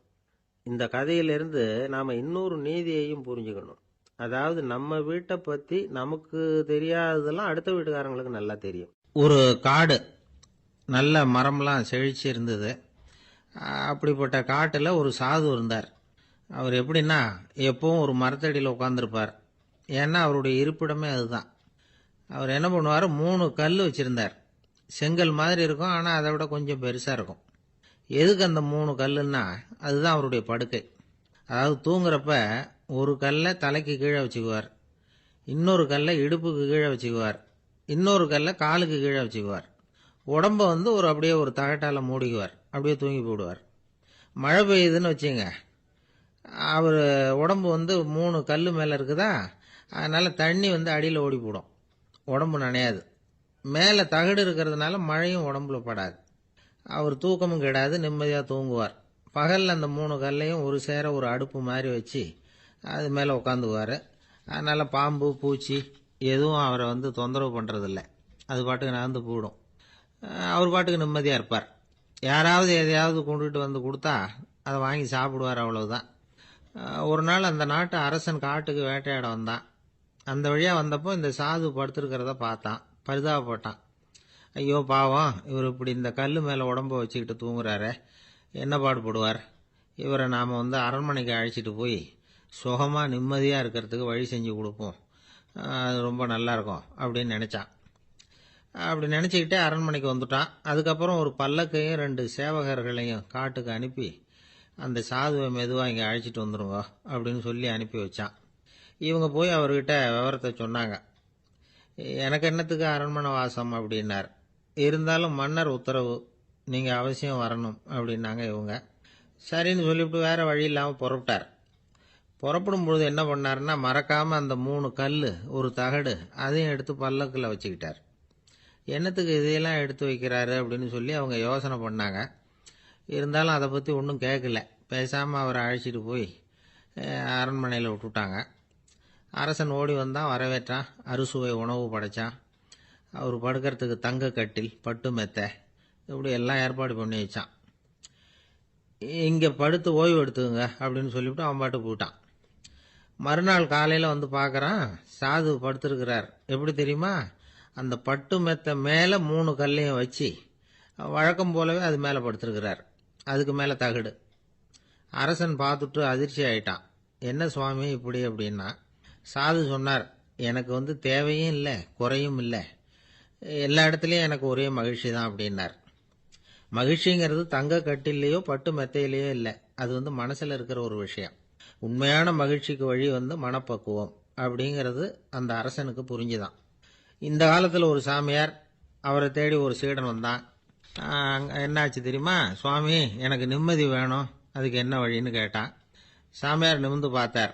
அப்புறம் சொன்னார், நீ ஏகப்பட்ட பேர்கிட்ட கடன் வாங்கியிருக்கிற, அதையெல்லாம் திருப்பி கொடுத்தாதான் உனக்கு நிம்மதி கிடைக்கும்னார். இவனுக்கு ஆச்சரியம். அது எப்படி சாமி, அவ்வளவு கரெக்டாக நான் கடன் வாங்கினதை கண்டுபிடிச்சிங்க அப்படின்னா. உனக்கு கடன் கொடுத்து சாமியாரா போனதே நான் தான்ப்பா, அதனால தான் இந்த கதிக்கு வந்தேன். என்கிட்டயே நிம்மதிக்கு வழி கேட்குறிய, அதுதான்டா வேதனை அப்படின்னாராம் அவர். ஒரு ஊரில் ஒரு ஆள் இருந்தான். அவனுக்கு ஒரே ஒரு மகள். அவளை நல்ல இடத்துல கட்டி கொடுக்கணும்னு ஆசைப்பட்டான். அதுக்காக மாப்பிள்ளை தேடிட்டு இருந்தான். அவன் கொஞ்சம் வசதியான ஆள், அதனால் நிறைய பேர் வந்தாங்க. இருந்தாலும் ஒரு நல்ல குணமுள்ள மாப்பிள்ளையாக இருக்கணும் அவன் எதிர்பார்த்தான். அப்படி இருக்கணும்னு தொடர்ந்து முயற்சி பண்ணான். கடைசியாக ஒரு 3 பேர் கிடைச்சாங்க. அந்த 3 பேரில் யாரை தேர்ந்தெடுக்கிறது, இதுதான் அவனுக்கு வந்த குழப்பம். இந்த நிலைமையில் ஒரு பெரியவரை தேடி போனான். அவர்கிட்ட தன்னுடைய பிரச்சனையை சொன்னான். அவர் கொஞ்சம் யோசனை பண்ணார். அதுக்கப்புறம் 3 பேரையும் கூப்பிட்டார். இதோ பாருங்கப்பா, உங்கள் 3 பேருக்கும் 3 மாத கால அவகாசம் தர்றேன். நீங்கள் இப்போ போகலாம். 3 மாதம் கழித்து திரும்பி வரலாம். அப்படி வரும்பொழுது இந்த 3 மாத காலத்தில் நீங்கள் செஞ்ச நல்ல காரியம் ஏதாவது ஒன்று சொல்லணும். அதை வச்சு உங்களில் ஒருத்தரை நாங்கள் தேர்ந்தெடுத்துக்கிறோம் அப்படின்னு சொன்னாராம். 3 பேரும் சரின்னு சொல்லிவிட்டு திரும்பி போயிட்டாங்க. 3 மாதம் ஆச்சு. அதுக்கப்புறம் ஒரு நாள் திரும்பி வந்தாங்க. அவர் அவங்கள கூப்பிட்டு உட்கார வச்சார். அப்புறம் கேட்டார், இப்போ சொல்லுங்கள், இந்த 3 மாத காலத்தில் நீங்கள் செஞ்சிருக்கிற ஏதாவது ஒரு நல்ல காரியத்தை சொல்லுங்க அப்படின்னார். முதல்ல ஒருத்தன் எழுந்திருச்சு நின்னான். ஐயா, எங்கள் அப்பா இறந்த பிறகு அவரோட கணக்கு வழக்குகளை எடுத்து பார்த்துக்கிட்டு இருந்தேன். அவர் ஒரு வியாபாரிகிட்ட 10,000 ரூபா கடன் வாங்கியிருக்கிறதாக எழுதியிருந்தார். அந்த வியாபாரியும் இப்போ உயிரோடு இல்லை. இருந்தாலும் அந்த வியாபாரியோட மகனை தேடி கண்டுபிடிச்சேன். கணக்கு புத்தகத்தை காட்டினேன். எங்கள் அப்பா உங்கள் அப்பா கிட்ட 10,000 ரூபா கடன் வாங்கியிருக்கிறதாக இதை எழுதியிருக்கிறார். அதனால் அதை திருப்பி கொடுக்கறதுக்காக வந்திருக்கிறேன். இந்தாங்க அந்த பணம் அப்படின்னு சொல்லி கொடுத்துட்டு வந்துட்டேன் அப்படின்னு நானும். இதை பெரியவர் கவனமாக கேட்டுக்கிட்டார். அதுக்கப்புறம் 2வது இளைஞன் எழுந்திருச்சான். ஐயா, நான் போன மாதம் ஒரு நாள் ராத்திரி வேளையில் ஒரு காட்டுப்பாதை வழியாக எங்கள் ஊருக்கு போய்கிட்டு இருந்தேன். அந்த சமயத்தில் அந்த வழியாக வந்துக்கிட்டு இருந்த ஒரு வழிப்போக்கர்கிட்ட 4-5 திருடர்கள் வம்பு வளர்த்து அவர்கிட்ட இருந்த பொருளை எல்லாம் கொள்ளையடிச்சிக்கிட்டு இருந்தாங்க. நான் உடனே ஒரு குச்சியை எடுத்துகிட்டு ஓடினேன். அந்த திருடர்களை அடித்து விரட்டினேன். பொருளை எல்லாம் மீட்டு அந்த வழிப்போக்கர்கிட்ட ஒப்படைச்சேன். அவரை பத்திரமா அழைச்சிட்டு போய் அவர் வீட்டில் விட்டுட்டு வந்தேன் அப்படின்னு நானும். இதையும் பெரியவர் கவனமாக கேட்டுக்கிட்டார். அடுத்தபடியாக 3வது இளைஞன் எழுந்திருச்சான். ஐயா, போன மாதம் ஒரு நாள் நான் ஒரு மலைப்பாதை வழியாக போய்கிட்டு இருந்தேன். மலைப்பாதை விளிம்பில் ஒரு மதகு கட்டை, அது மேலே ஒரு ஆள் படுத்து தூங்கிட்டு இருந்தான். அந்த பக்கம் தவறி உருண்டு விழுந்திருந்தான்னா அதில் பாதாளம். அது மலையடி வாரத்தில் போய் தான் விழணும், அவ்வளவு பள்ளம். அது தெரியாமல் அவன் பாட்டுக்கு தூங்கிட்டு இருந்தான். நான் உடனே அவன்கிட்ட ஓடி போய் குனிஞ்சு அவன் முகத்தை பார்த்தேன். அப்போ தான் புரிஞ்சுது, அவன் ஏற்கனவே எனக்கு தெரியும். அவனை எனக்கு நிறைய கெடுதல் பண்ணியிருக்கிறான், இடைஞ்சல் கொடுத்தவன். இருந்தாலும் ஐயோ பாவம்னு நினச்சி அவனை எழுப்பி பாதுகாப்பாக வேற ஒரு இடத்துல படுக்க வச்சுட்டு வந்தேன் அப்படின்னு நானும். பெரியவர் இதையும் கேட்டுக்கிட்டார். அதுக்கப்புறம் அவங்க 3 பேரையும் பார்த்து, நீங்கள் போகலாம், நாங்கள் யோசித்து முடிவு பண்ணி உங்களுக்கு சொல்லி அனுப்புகிறோம் அப்படின்னாராம். அந்த இளைஞர்கள் புறப்பட்டு போயிட்டாங்க. அதுக்கப்புறம் அந்த பெண்ணோட அப்பாவை பார்த்து சொன்னார், இந்த 3 பேருமே நல்ல பிள்ளைங்க தான், அதில் ஒன்றும் சந்தேகம் இல்லை. இருந்தாலும் இந்த 3 பேர் செஞ்ச செயல்களையும் ஒப்பிட்டு பார்க்க வேண்டியிருக்கு. முதல் இளைஞன் நேர்மைக்கு எடுத்துக்காட்டாக விளங்குறான். இந்த காலத்தில் இது மாதிரி இளைஞர்களை பார்க்கறது ரொம்ப கஷ்டம்தான். இருந்தாலும் அவன் கடமையை தான் செஞ்சான். 2வது இளைஞன் நல்ல வீரன், தைரியசாலி. ஒரு வீரன் எதை செய்யணுமோ அதைத்தான் இவன் செஞ்சான். இவன் ஒரு லட்சிய மனிதன். 3வது இளைஞன் தன்னுடைய பகைவனுக்கே உதவி செஞ்சிருக்கான். அவன் உயிரை காப்பாற்றியிருக்கிறான். பகைவனுக்கு அருள்வதுங்கிறது ஒரு சாதாரண மனுஷனால் செய்யக்கூடிய காரியம் இல்லை. பகையை மறக்கிறதும் பகைவனுக்கு அருள்வதும் தெய்வீக பண்புகள். அதனால் இவனையே உன்னுடைய மகளுக்கு ஏற்ற மாப்பிள்ளையா தேர்ந்தெடுக்கலாம் அப்படின்னு சொன்னாங்களாம். ஒரு நல்ல நாளில் அவங்களுக்கு திருமணம் நல்ல விதமாக நடந்து முடிஞ்சுதான். இது சுவாமி சின்மயானந்தர் சொல்லியிருக்கிற ஒரு கதை. இதிலிருந்து நாம் புரிந்து கொள்ள வேண்டிய ஒரு கருத்து, நமக்கு கெடுதல் பண்ணவங்களுக்கும் நாம் நல்லது செய்யணும். ஆனால் நடைமுறையில் அப்படி நம்மளால் செய்ய முடியறதில்ல. அதுதான் சிக்கல். நம்மால் ஒருத்தங்கிட்ட கேட்டேன், ஏண்டா உன்னுடைய பகைவன் ஒருத்தன் அது மாதிரி ஒரு மலைப்பாதை மதகு கட்டையில் படுத்திருந்தா உடனே நீ என்ன நினைப்ப அப்படின்னு கேட்டோம். இது ஒரு அருமையான சந்தர்ப்பம்னு நினைப்பேன் அப்படின்னா. எதுக்குன்னு கேட்டோம். அவனை அந்த பக்கமாக உருட்டி கீழே தள்ளுறதுக்கு அப்படின்னா. துருக்மேனியாவில் அஷ்காபாத் அப்படின்னு ஒரு நகரத்தில் ஒரு புவியியல் விஞ்ஞானி இருந்தார். அவர் ஒரு நாய்க்குட்டி வளர்த்தார். ஒரு நாள் முன்னிரவு நேரம் ஒரு மேஜைக்கு முன்னாடி உட்காந்து அந்த விஞ்ஞானி ஏதோ கணக்கு போட்டுக்கிட்டு இருக்கிறார். அவருக்கு ஒரு சின்ன பெண் குழந்தை, அது தொட்டிலில் தூங்கிட்டு இருக்குது. அந்த நாய்க்குட்டியும் ஒரு மூலையில் படுத்து அது பாட்டுக்கு தூங்கிட்டு இருந்தது. ஒரே அமைதி. அந்த நேரத்தில் திடீர்னு அந்த நாய்க்குட்டி துள்ளி எழுந்திரிச்சது. நேராக குழந்தைகிட்ட ஓடிச்சு. அந்த குழந்தைய அது போட்டிருந்த ட்ரெஸ்ஸோடு சேர்த்து கவ்வி தூக்குச்சு. தூக்கிக்கிட்டு வாசல் பக்கம் ஓடிச்சு. நாய்க்குட்டி குழந்தைய கவ்வி தூக்க முடியுமாங்கிற சந்தேகம் உங்களுக்கு இல்லையா? நீங்கள் நம்ம ஊர் நாய்க்குட்டியவே பார்த்து பழக்கப்பட்டிருக்கீங்க. அதனால் நம்புறதுக்கு சிரமமாக இருக்கும். அந்த ஊர்லெலாம் அது ரொம்ப ஸ்ட்ராங்காக இருக்கும். ஒரு ஏதோ கண்ணுக்குட்டி மாதிரி இருக்கும். விஞ்ஞானி அதை பார்த்துட்டார். உடனே அந்த நாய்க்கு வெறி பிடிச்சிட்டுதுன்னு முடிவு பண்ணிட்டு தன்னோட கை துப்பாக்கி எடுத்துக்கிட்டு ஓடி வந்தார். அவர் வெளியில் நாய்க்குட்டி எங்கே அப்படின்னு பார்த்து தேடுறார். அந்த நேரத்தில் அந்த வீடு இடிஞ்சு விழுது. காரணம் பூமி அதிர்ச்சி. இப்படி பூமி அதிர்ச்சி உண்டாக போகுதுங்கிறது அந்த நாய்க்குட்டிக்கு முன்னாடியே தெரிஞ்சு போச்சு. அதுதான் குழந்தைய தூக்கிட்டு வெளியில் ஓடி வந்திருக்குது. அது மூலமாக அந்த குடும்பத்தையே காப்பாற்றி இருக்குது அந்த நாய்க்குட்டி. இந்த சம்பவம் நடக்கிறதுக்கு 3 நாளைக்கு முன்னாடியே சில பிராணிகளுக்கு இப்படி நடக்க போகுதுங்கிறது தெரிஞ்சிருக்குதான். ஆமாம், அந்த நகரத்தில் 3 நாளைக்கு முன்னாடியே பாம்பு, பல்லி இதெல்லாம் அது தங்கியிருந்த வலையை விட்டு வெளியில் ஓடி வந்துட்டுது. அதே மாதிரி அங்கே இருந்த புறாவெல்லாம் பறந்து போயிடுச்சான். இதே மாதிரி யுகோஸ்லோவியாவில் கூட ஒரு நகரம். அங்கே ஒரு நாள் ராத்திரி ஒரு மிருக காட்சி சாலையில் திடீர்னு ஒரு பெரிய கலவரம், கூச்சல், குழப்பம். அங்கே இருந்த கழுதை, புலி, யானை, பறவை எல்லாம் கண்ணாபின்னான்னு கத்த ஆரம்பிச்சுட்டுது. நேர் யானை அதுக்குன்னு போடப்பட்டிருந்த தடுப்பையே தாண்டி குதிச்சு வெளியில் வந்துட்டு தான். மறுநாள் தான் எல்லாருக்கும் விஷயம் புரிஞ்சுது. அடுத்த நாள் காலையில் அங்கே பூமி அதிர்ச்சி உண்டாயிட்டுது. இப்போ பாருங்க, அதாவது மனுஷனை போய் தீர்க்க தரிசி அது இதுன்னு சொல்லிட்டு இருக்கிறோம். இவனை விட அது பரவாயில்லைன்னு தோணுது. அதாவது மிருகங்கள் ஒன்று நடக்க போகுதுங்கிறத முன்னாடியே புரிஞ்சுக்குதே. சரி, இதெல்லாம் எப்படி அது முன்கூட்டி புரிஞ்சுக்குது? அதுதான் படைப்பு ரகசியம். அதை கண்டுபிடிக்கிறதுக்கு தான் மனுஷன் ஆராய்ச்சி பண்ணிட்டு இருக்கிறான். விஞ்ஞானிகளோட ஆராய்ச்சியெல்லாம் ஒரு பக்கம் இருக்கட்டும், வீட்டுக்குள்ளேயே சில ஆராய்ச்சி பண்ணி பாருங்களேன். இப்போ சில யோசனை சொல்லி அதை சோதனை பண்ணி பாருங்க அப்படின்னு ஒருத்தர் சொன்னாராம். அதாவது இப்போ மழை வருமா வராதா அப்படின்னு தெரிஞ்சுக்கணுமா, உடனே ஒரு பூனைக்குட்டி பின்னாடியே மெதுவாக போய் அது என்ன செய்யுதுன்னு கவனித்து பார்க்கணும். பூனைக்குட்டி தன்னோட பாதத்தினால சுகத்தில் அப்படி கீறிக்கிட்டு இருக்கும். அப்படி கீறினா கண்டிப்பாக மழை வரும். சில சமயம் பூனைக்குட்டி அப்படியே மல்லாந்து படுத்துக்கிட்டு பாதத்தை உயர தூக்கும், அப்படியும் எப்படியும் புரளும். இப்படி செஞ்சதுன்னா அன்னைக்கும் மழை இருக்காது. அதனால் முன்னாடி இருந்தது மழை வர்றதுக்கு அறிகுறி, இது மழை இல்லைங்கிறதுக்கு அறிகுறி. பறவைகள், பிராணிகள் இதுகளோட நடவடிக்கைகளை பார்த்துட்டு அதையெல்லாம் அடிப்படையாக வச்சு தான் காலநிலையை கண்டுபிடிக்கிற கருவிகளை கண்டுபிடிச்சிருக்கிறாங்க. வாத்து இருக்குல்ல, சில சமயம் தன்னோட அழகை தன்னோட இறகுகளில் அப்படியே புதைச்சிக்கும். அப்படி செஞ்சால் குளிர்காலம் வரப்போகுதுன்னு அர்த்தம். பருவநிலை குளிராக மாறப்போகுதுங்கிறதுக்கு இதுதான் அறிகுறி. சிட்டுக்குருவி இருக்குதுல்ல, அதெல்லாம் புழுதியில் உழுந்து புரளும். சிறகுகளை படபடன்னு அடிச்சுக்கும். அப்படி செஞ்சால் மழை வரப்போகுதுன்னு அர்த்தம். ஒன்று மட்டும் நாம் நல்லா தெரிஞ்சுக்கணும். இயற்கையின் சீற்றம்னு சொல்கிறோம் இல்லையா, இயற்கை ஏன் நம்ம மேலே கோவப்படுது? இயற்கையை நாம் அனுசரித்து போகிறதில்ல, அதனால் கோவப்படுது. காடுகளை அழிக்கப்படாது, விலங்குகளை கொல்லக்கூடாது, இயற்கை ஏற்படுத்தி வச்சிருக்கிற சமநிலையை கெடுக்கக்கூடாது.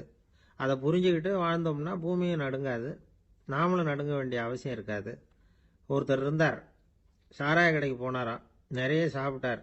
அப்புறம் சொன்னார், இது ரொம்ப அற்புதமான சரக்கு போல இருக்கு. உள்ளே போன உடனே இந்த பூமியே நடுங்கிறது மாதிரி இருக்கு எனக்கு அப்படின்னாராம். இதுக்கு கடைக்காரர் சொல்லியிருக்கார், நீங்கள் சாப்பிட்டது வெறும் பச்சை தண்ணி தாங்க, இப்போ ஏற்பட்டிருக்கிறது நிஜம் பூமி அதிர்ச்சி அப்படின்னாராம். ஒரு நீதிமன்றம், அங்கே ஒரு கொலை வழக்கு சம்பந்தமாக விசாரணை நடந்துகிட்டு இருக்குது. அந்த வழக்கறிஞர் ரொம்ப தீவிரமாக வாதாடிக்கிட்டு இருக்கிறார். தன்னுடைய கட்சிக்காரர் நிரபராதிங்கிறது அவருக்கு நல்லா தெரியும். அதனால தான் அவர் சார்பாக வாதாடுறதுக்கே ஒத்துக்கிட்டார். அப்படி அவர் மும்முரமாக வாதாடிக்கிட்டு இருக்கிற சமயத்தில் அவசரமாக தந்தி ஒன்று சேர்ந்தது. அதை வாங்கி படித்து பார்த்தார். அதுக்கப்புறம் அதை மடித்து தன்னுடைய கோட்டு பையில் வச்சுக்கிட்டு தொடர்ந்து வாதாட ஆரம்பிச்சிட்டார். பேசி முடித்தார். அதுக்கப்புறம் அங்கே கோர்ட்டில் இருந்த சக வக்கீல்கள் அவர்கிட்ட வந்தாங்க. தந்தி ஒன்று வந்ததே, என்ன விஷயம் அப்படின்னு விசாரிச்சாங்களாம். அப்போ அவர் சொல்லியிருக்கிறார், ஊரில் சிகிச்சைக்காக போயிருந்த என்னுடைய மனைவி இறந்து போனதா தந்தி வந்திருக்குது அப்படின்னாராம். மற்ற வக்கீல்களுக்கு அதிர்ச்சி. என்னங்க இது, மனைவி இறந்ததை விட கேஸு முக்கியமா உங்களுக்கு அப்படின்னு கேட்டிருக்கிறாங்க. இறந்து போன என் மனைவி மறுபடியும் திரும்பி வர போறதில்ல. ஆனா என்னுடைய கட்சிக்காரர் ஒரு கொலை வழக்கில் மாட்டிக்கிட்டார். அவரோ நிரபராதி. அவர் உசுரை நான் காப்பாற்ற வேணாமா? இதுதான் என்னுடைய கடமை அப்படின்னாராம்.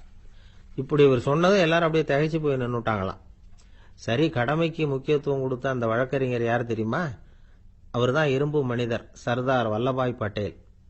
குஜராத் மாநிலத்தில் 1875 அக்டோபர் 31 அன்றைக்கு ஜாவேரி பாய் அப்படிங்கிறவருக்கு 4வது பிள்ளையா அவர் பிறந்தாராம். இந்த ஜாவேரி பாய் யார் தெரியுமா? ஜான்சி ராணி லட்சுமி பாய் போர் படையில ஒரு வீரரா பணிபுரிஞ்சவர். இளம் வயசுல வல்லபாய் படேல் ரொம்ப சிரமப்பட்டு படிச்சிருக்கார். விடாமுயற்சி வெற்றியை கொடுத்தது. கல்லூரியிலையும் காலடி வச்சார். அதுக்கப்புறம் வக்கீல் பட்டத்தையும் வாங்கினார். பிரிட்டிஷ் ஆட்சி நடந்துகிட்டு இருந்த சமயம் குஜராத்தை சேர்ந்த பர்டோலி தாலுகாவில் விவசாயிகள் மேல அரசாங்கம் திடீர்னு நில வரிய வசதி விட்டுதான். ஏழை விவசாயிகள் ரொம்ப கஷ்டப்பட்டிருக்காங்க. அரசாங்கம் வரி செலுத்தாத விவசாயிகளின் நிலங்களை எல்லாம் ஜப்தி செஞ்சுதான். அரசாங்கத்தை எதிர்க்கிறவங்களையெல்லாம் கைது பண்ணி சிறையில் அடைச்சுட்டாங்களாம். சில பேர் வீடு வாசல் ஆடு மாட்டையெல்லாம் விற்று கூட வரி கட்ட வேண்டிய நிலைமைக்கு ஆளாயிட்டாங்க. வழக்கறிஞர் வல்லபாய் படேல் நில வரியை உடனே ரத்து பண்ணணும் அப்படின்னு பம்பாய் கவர்னருக்கு ஒரு கடிதம் எழுதினார். எந்த பலனும் இல்லை. உடனே எல்லா விவசாயிகளையும் அணி திரட்டினார். அதுக்கு தானே தலைமை தாங்கினார். சத்தியாகிரகம் நடத்தினார். அந்த பகுதியில் எந்த வேலையும் நடக்கல. வேற வழி இல்லை. ஆட்சியாளர்கள் உடனே வரியை ரத்து பண்ணாங்க. சிறையில் இருந்தவங்களெல்லாம் வெளில விட்டாங்க. 1928 ஆகஸ்ட் 6 சர்க்காருக்கும் விவசாயிகளுக்கும் இடையில ஒரு உடன்பாடு ஏற்பட்டது. அதுக்கப்புறம் தான் நிலைமை சரியா போச்சான். வல்லபாய் படேலின் பொது சேவையை பாராட்டின பொதுமக்கள் அவருக்கு சர்தார் அப்படிங்கிற பட்டத்தை கொடுத்தாங்களாம். சர்தார்னா தலைவர் அல்லது தளபதினு அர்த்தம். இரும்பு மனிதர்னு இவருக்கு பேர். இருந்தாலும் நகைச்சுவை உணர்வும் இவருக்கு நிறைய உண்டு. ஒரு தடவை ஒரு பத்திரிகை நிருபர் வந்திருக்கார். சர்தார் பட்டேல் கிட்ட அவருக்கு பிடிச்ச பண்பாடு கலாச்சாரம் எது அப்படின்னு கேட்கணும்னு ஆசை. அதனால அவரை பார்த்து கேட்டாராம், ஏங்க உங்களுக்கு பிடிச்ச கல்ச்சர் எது அப்படின்னு கேட்டிருக்கார். இதுக்கு சர்தார் பட்டேல் சொன்ன பதில் என்ன தெரியுமா? எனக்கு பிடிச்ச கல்ச்சர் அக்ரிகல்ச்சர் அப்படின்னு. காதுங்கிறது எப்பவும் திறந்தே இருக்கக்கூடிய ஒன்று தானே. சில பேர் பேசிக்கிட்டே இருப்பாங்க, நாமும் கேட்டுக்கிட்டே தான் இருப்போம். அவர் என்ன சொன்னாரு திருப்பி சொல்லு அப்படின்னு சொன்னா சொல்ல தெரியாது. காது சரியா கேட்டாலும் நாம பேசுறத மற்றவங்க சரியா கேட்கறாங்களா அப்படிங்கிறது சந்தேகம்தான். இந்த சந்தர்ப்பத்தில் ஒரு உண்மையை நாம புரிஞ்சுக்கணும். அதாவது என்னன்னா, கேட்பதுங்கிறது வேற, கவனிக்கிறதுங்கிறது வேற. அதாவது கேட்கறதுன்னா அது ஹியரிங், கவனிக்கிறது அப்படின்னா அது லிசனிங். கேட்கறதுங்கிறது தன்னிச்சையா நடக்கக்கூடிய ஒரு செயல். இப்போ ஒரு சாலையில நடந்து போயிட்டு இருக்கிறோம். எவ்வளவோ சத்தம் நம்ம காதுல விழுந்துகிட்டு இருக்கு. கார் போற சத்தம் கேட்குது, பறவை ஒரு மரத்துல இருந்து கத்துது, அந்த சத்தம் கேட்குது. இப்படி நிறைய காதுல விழுந்துகிட்டு இருக்கு. ஆனா கவனிக்கிறதுங்கிறது எப்படின்னா, நம்ம முழு மனசை செலுத்தி உன்னிப்பா கேட்கறது. எத்தனையோ சத்தத்துக்கு நடுவில் தன்னுடைய குழந்தை அழற சத்தத்தை தாய் தெரிஞ்சுக்க முடியுது இல்லையா? அது மாதிரி விவரம் தெரிஞ்சவங்கலாம் என்ன சொல்றாங்கன்னா, கவனித்தல் அதாவது லிசனிங் அப்படிங்கிற செயல்ல 3 அம்சங்கள் இருக்கிறதாக சொல்றாங்க. அது என்ன 3 அம்சங்கள் அப்படின்னா, முதல்ல காதால கேட்கறது, இது முதல் அம்சம். ரெண்டாவது என்னன்னா கேட்டதை புரிஞ்சுக்கிறது. மூணாவது என்னன்னா என்ன புரிஞ்சுக்கிட்டோம்ங்கிறத தெரிவிக்கிறது, ஃபீட்பேக் அப்படின்னு சொல்ற மாதிரி. ஒரு ஆசிரியர் வகுப்புல பாடம் நடத்திட்டு இருக்கிறார். வெறுமனே கேட்கிற குழந்தை ஒரு காதால வாங்கி இன்னொரு காதால விட்டுடும். அதாவது கேட்கிற குழந்தை அப்படி செய்யும். ஆனா கவனிக்கிற குழந்தை கேட்டதை புரிஞ்சுக்கும். என்ன புரிஞ்சுக்கிட்டேன்னு கேட்டா பதில் சொல்லும். இதுதான் கேட்கறதுக்கும் கவனிக்கிறதுக்கும் உள்ள வித்தியாசம்.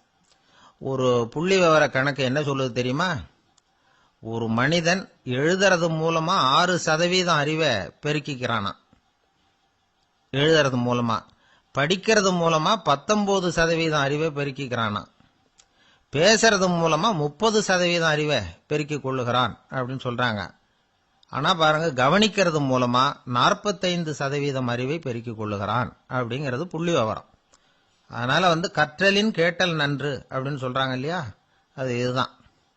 அதனால கவனிக்கிறது மூலமா அதிக அறிவை நாம பெருக்கிக் கொள்ள முடியும். கேள்வி ஞானம் தான் ரொம்ப சிறந்தது அப்படிங்கிறார் வள்ளுவர். அதாவது கவனிச்சு கேட்கணும், அதுதான் முக்கியம். மற்றவங்க சொல்றத நல்லா கவனிக்க முடியாதபடிக்கு நாமே சில தடைகளை ஏற்படுத்திக்கிறோம், அல்லது நம்ம அறியாமலே அப்படி ஒரு தடை உண்டாயிடுது. அந்த தடைகளை தாண்டணும் அல்லது தகர்த்து எறியணும் அப்படிங்கிறது பெரியவர்கள் சொல்லுகிற யோசனை. அது என்ன தடைகள் அப்படின்னா, நமக்கு தெரியாத இவர் என்ன சொல்லிட போறார் அப்படிங்கிற நினைப்பு, இது ஒரு தடை. சொல்லி முடிக்கிறதுக்கு முன்னாடியே குறுக்க பேசுறது, மனசு அங்கேயும் இங்கேயும் அலையிறது, இதெல்லாம் தான் தடைகள். ஆசிரியர் பாடம் நடத்துறார் அப்படின்னா மாணவர்கள் அக்கறையா கவனிக்கணும், அப்பதான் பரீட்சையில பாஸ் ஆக முடியும்.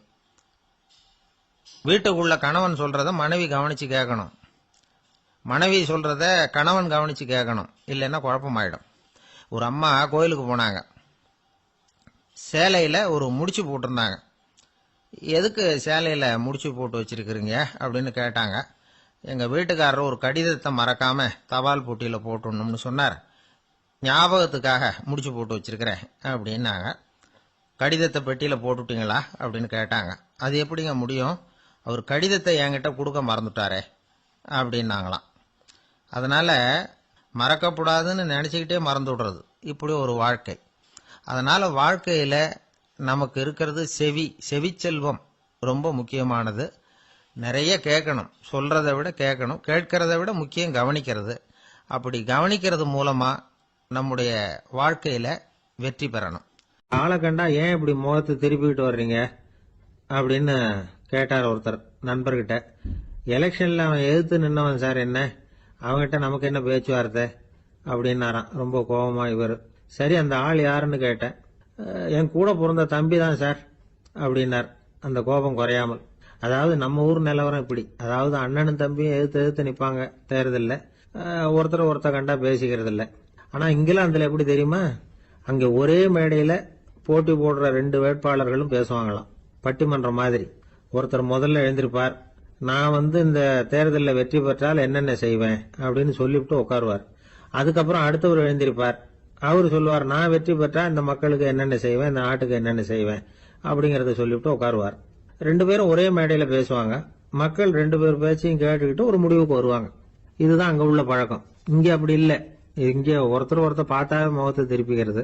ஒரு தடவை இது மாதிரி ஒரு கூட்டம் நடந்துகிட்டு இருக்கு அங்க வெளிநாட்டுல தான். நேரத்துக்கு சரியா ஒரு வேட்பாளர் வந்து சேரல. இது இங்கிலாந்துல நடந்த நிகழ்ச்சி. அப்புறம் என்னாச்சுன்னா, ஒருத்தர் வந்துட்டாரு, இன்னொருத்தர் வந்து சேரல. அப்புறம் உடனே அந்த ஒருத்தர் வந்தவர் பேச ஆரம்பிச்சிட்டார். அதாவது அந்த இன்னொருத்தர் சார்பாவே பேசிட்டாராம். அதாவது அவர் வரல, நான் அவரு சார்பா நான் பேசிடுறேன். அதாவது அவர் ஜெயிச்சுட்டா அவர் என்னென்ன செய்வார் இந்த நாட்டுக்கு அப்படின்னு சொல்லி அவர் பக்கத்துல உள்ள நியாயத்தை எடுத்து இவரே சொல்லிட்டாராம். இப்படிலாம் அங்க நடந்துதான். இது எப்பேற்பட்ட தேர்தல் பண்பாடு பாருங்க. அதனால இன்னொரு விஷயம், இப்ப இங்கிலாந்துல எல்லாம் ஓட்டு கேட்கறப்ப வெற்றியா தோல்வியாங்கிறத ஓரளவுக்கு யூகிச்சு விடலாமா. இப்போ ஒரு வேட்பாளர் ஒரு வீட்டுக்கு முன்னாடி போய் நின்று எனக்கு ஓட்டு போடுங்கன்னு கேட்கறாருன்னு வச்சுங்களேன், அதுக்கு என்ன பார்த்து செய்யறோம், போயிட்டு வாங்க அப்படின்னு சில வீடுகள்ல வாசல்ல நின்னே சொல்லி அனுப்பிச்சிருவாங்களாம். வேற சில வீடுகள்ல எப்படின்னா வேட்பாளரை வீட்டுக்குள்ள கூப்பிட்டு காபி சாப்பிட சொல்லி உபசரிச்சு அதுக்கப்புறம் அனுப்பி வைக்கிறது வழக்கமா. இதுல எந்த வீட்டு ஓட்டு நிச்சயம் தெரியுமா? வாசல்ல நின்னே வழி அனுப்பி வச்சுடுறாங்க பாருங்க, அவங்க ஓட்டு நிச்சயம். உள்ள கூப்பிட்டு காப்பி கொடுத்து அனுப்புறாங்க பாருங்க, அவங்க ஓட்டு நிச்சயம் இல்லையா. சரி, அப்புறம் ஏன் அந்த உபசரிப்பு அப்படின்னு கேட்டா அதுக்கு ஒரு காரணத்தை சொல்றாங்க. அதாவது அது ஒரு அனுதாபத்தை தெரிவிக்கிற முறையா. ஐயோ பாவம், நாம இவருக்கு ஓட்டு தான் போட போறதில்ல, இதையாவது செய்வோம், காப்பியாவது சாப்பிட்டு போகட்டும் அப்படிங்கிற எண்ணமா. இப்படி அந்த ஒரு பழக்கம். ஆக அந்த ஊர்ல நிறைய காப்பி சாப்பிடணும்னு ஒருத்தர் ஆசைப்பட்டா தேர்தலில் தோத்து போறதுக்கு தயாரா இருக்கணும். ஒரு சமயம் ஒரு ஊர்ல தேர்தல் நடந்துதான். ஒரு தொகுதியில நின்று தோத்து போன ஒருத்தர் கையில ஒரு துப்பாக்கியோட ஊருக்குள்ள சுத்திக்கிட்டு இருந்தாராம். ஒரு போலீஸ்காரர் அவரை பார்த்துட்டு சந்தேகப்பட்டிருக்கார். அதனால அவரை தடுத்து நிறுத்தி, என்ன இது துப்பாக்கியோட சுத்துறீங்களேன்னு விசாரிச்சிருக்கார். இதுக்கு அவர் சொன்னாராம், சார் இந்த தொகுதியில மொத்தம் 1,00,000 வாக்காளர்கள், அதுல எனக்கு 10,000 பேர் மட்டும்தான் எனக்கு ஓட்டு போட்டிருக்கிறாங்க. அப்படின்னா எனக்கு வேண்டாதவங்க இந்த தொகுதியில 90,000 பேர் இருக்கிறாங்கன்னு அர்த்தம். இப்படி ஒரு சூழ்நிலையில நான் என்னுடைய பாதுகாப்புக்கு ஆயுதம் இல்லாம நடமாடலாமா அப்படின்னு கேட்டாராம். எவ்வளவு எச்சரிக்கை பாருங்க. நம்ம ஊர்ல சில பேர் ஓட்டு கேட்கிற விதமே தனி. ஒருத்தர் ரொம்ப சாமர்த்தியமா ஓட்டு கேட்பாராம். அவர் எப்படின்னா, ஒரு வீட்டுக்கு போறாருன்னு வச்சுங்களேன், அந்த நேரம் அந்த வீட்டுக்காரரு என்ன செஞ்சுட்டு இருக்கிறாரோ அதே வேலையை இவரும் கொஞ்ச நேரம் செய்வாராம், அவருக்கு ஒத்தாசையா. அதுக்கப்புறம் மெதுவா பேச்சு கொடுப்பார், ஓட்டு கேட்பார், இது மாதிரி எலெக்ஷன்ல நிக்கிறேன் கவனிக்கணும்னு. அது மாதிரி ஒரு தடவை அவர் போனப்ப அங்க அவர் என்ன பண்ணிட்டு இருக்காரு, வீட்டுக்கு பின்னாடி மாட்டு கொட்டையில பால் கறந்துகிட்டு இருக்காரு ஒரு பசுமாட்டுக்கிட்ட. அந்த வீட்டுல இவர் ஓட்டு கேட்க போனவர் இவர் ஓடி போய் இன்னொரு சொம்பை எடுத்துக்கிட்டு அதே மாட்டுக்கு இன்னொரு பக்கம் போய் உட்காந்துக்கிட்டு இவரும் பால் கறக்க ஆரம்பிச்சிட்டார். எதிர உட்காந்துட்டு இருக்காரு இவர் இந்த பக்கம் உட்காந்துருக்காரு. கீழே கொஞ்சம் குனிஞ்சு பார்த்தா ஒருத்தர் முகத்தை ஒருத்தர் பார்க்கலாம். கொஞ்ச நேரம் ஆனதுக்கு அப்புறம் இவர் மெதுவா அவர்கிட்ட பேச்சு கொடுத்தாராம், இது மாதிரி நான் எலெக்ஷன்ல நிக்கிறேன், நீங்க ஓட்டு போடணும், அதுக்காக தான் வந்தேன்.